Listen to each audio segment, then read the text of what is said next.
Assalamualaikum, selamat datang di channelnya Lala.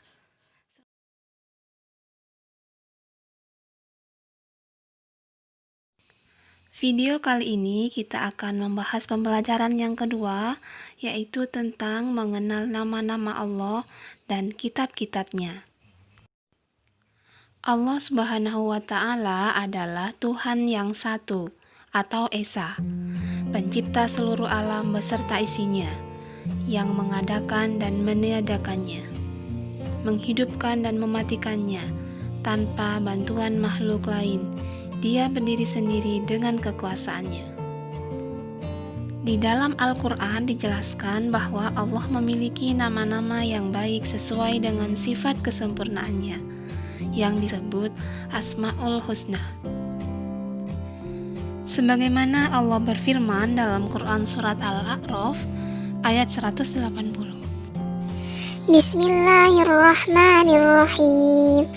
Walillahil asma'ul husna fad'uhu biha. Yang artinya, hanya milik Allah Asmaul Husna, maka bermohonlah kepadanya. Jumlah nama-nama baik Allah ada 99. Tapi pada materi kali ini kita akan membahas 4 macam di antaranya. Yang pertama, Al-Mumit, artinya yang maha mematikan.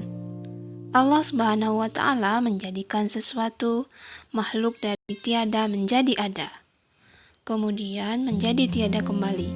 Manusia, binatang, tumbuhan berasal dari tiada, menjadikan ada, kemudian tiada lagi.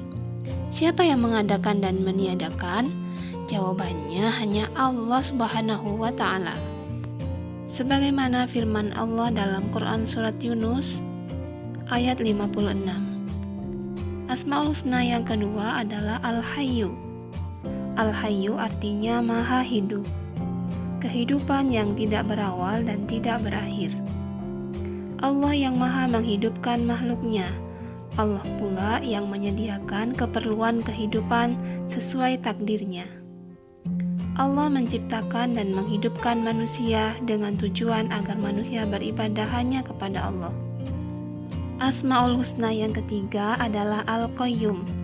Al-Qayyum artinya yang maha mandiri, maha berdiri sendiri.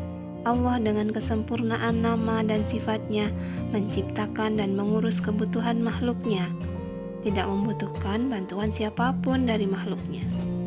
Maha suci Allah dari sifat kelemahan dan kekurangan. Sebagaimana firman-Nya dalam Quran Surat Al-Baqarah ayat 255. Asmaul Husna yang terakhir yang akan kita pelajari pada video kali ini adalah Al-Ahad, yaitu artinya yang Maha Esa atau Maha Satu. Allah itu satu, tiada Tuhan selain Allah yang harus kita sembah. Hanya kepada Allah kita berdoa dan meminta pertolongan. Allah tiada sekutu dan tiada beranak atau diperanakan. Sebagaimana disebutkan dalam Quran Surat Al-Baqarah ayat 163. Sebelum ke pembahasan berikutnya, marilah kita bernyanyi bersama-sama terlebih dahulu. Al-Mumit artinya maha mematikan. Al-Hayyu artinya itu maha hidup. Al-Qayyum artinya yang maha mandiri. Al-Ahad artinya yang maha esa. Al-Mumit artinya maha mematikan. Al-Hayyu artinya itu maha hidup. Al-Qayyum artinya yang maha mandiri. Al-Ahad artinya yang maha esa. Pembahasan selanjutnya yaitu mengenal kitab-kitab Allah Subhanahu wa Ta'ala. Allah Subhanahu wa Ta'ala bersifat maha pengasih dan penyayang kepada hambanya dengan menurunkan petunjuk hidup manusia agar selamat dan sejahtera hidupnya, yaitu berupa kitab suci yang diturunkan kepada para rasul untuk umatnya. Kitab suci yang diturunkan oleh Allah Subhanahu wa Ta'ala kepada Rasul-Nya ada 4, yaitu sebagai berikut. Yang pertama, kitab Taurat. Kitab Taurat diturunkan kepada Nabi Musa alaihi salam pada abad 12 sebelum Masehi di daerah Israel dan Mesir. Kitab Taurat menggunakan bahasa Ibrani.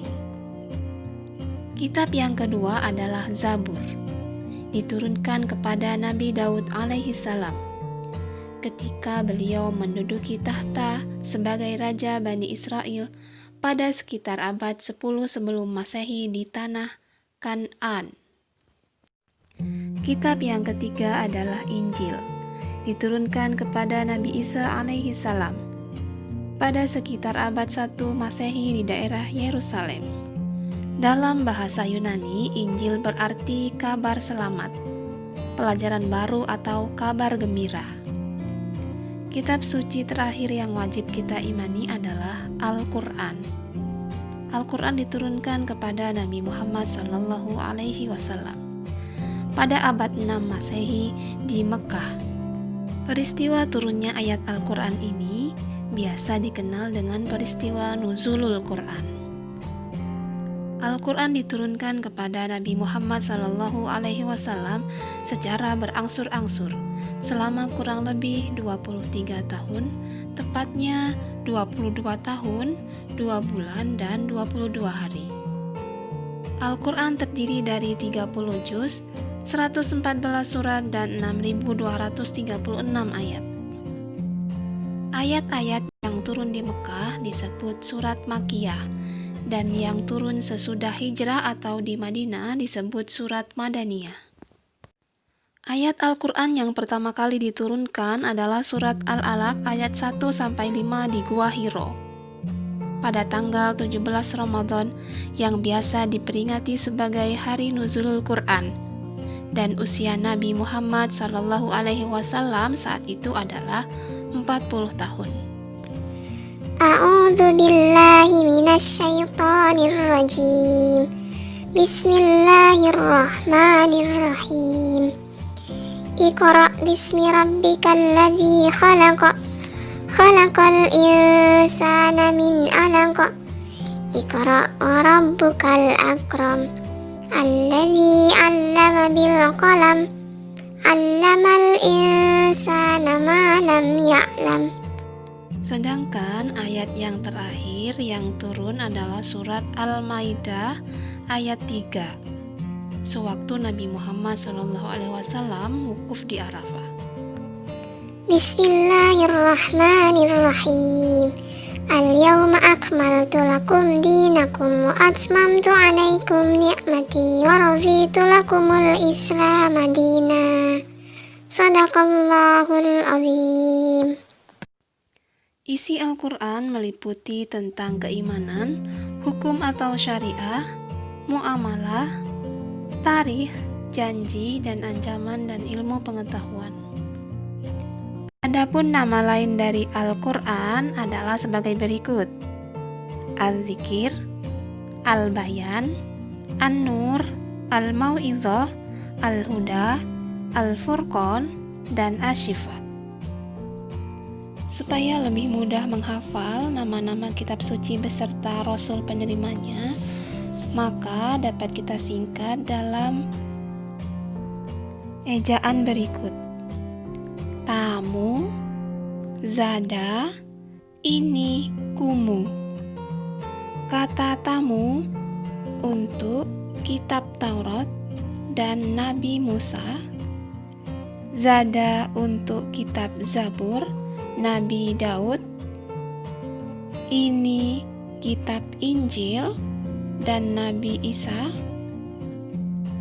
dan yang terakhir Kumu, kitab Al-Quran untuk Nabi Muhammad SAW. Demikianlah pembelajaran kita pada hari ini. Mari kita tutup dengan bacaan hamdalah bersama-sama. Alhamdulillahirabbil alamin. Terima kasih sudah menonton. Jangan lupa subscribe, like, komen, dan share ke seluruh sosial media yang kalian punya.